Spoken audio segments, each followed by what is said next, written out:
This next one I actually saw on Steam. Half-Life 2 VR mod is now in open beta. Oh, okay. It's here. Yeah. It's free.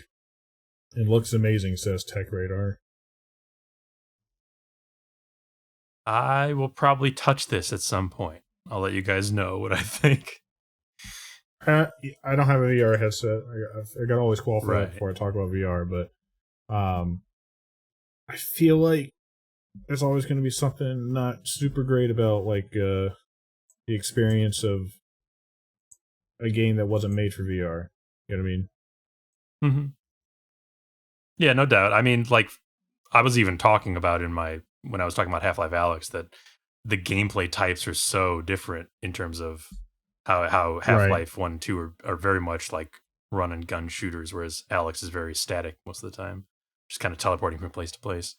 And VR essentially necessitates that sort of point-to-point static gameplay, which I don't think the Half-Life games are like incapable of utilizing that well, but it definitely changes the way the game is played.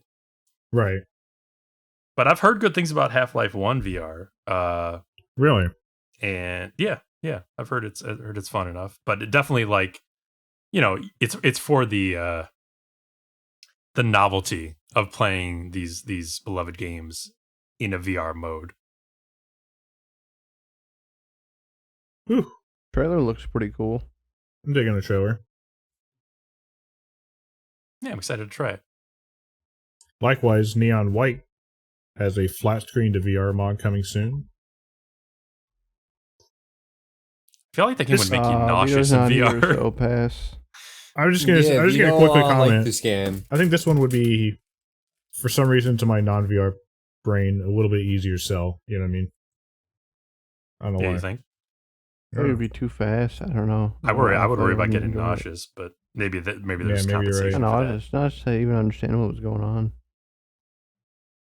But this guy, that modder who's doing that, apparently has a bunch of other mods under his belt. I did not know about these other mods, but there's some other good games on that list.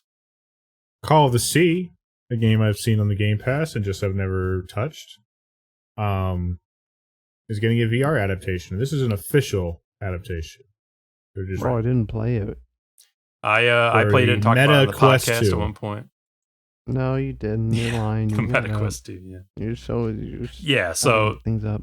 That's the sorry, John. That's the con and the con of the otherwise pro announcement here is that it is getting a VR adaptation. It's a fun game.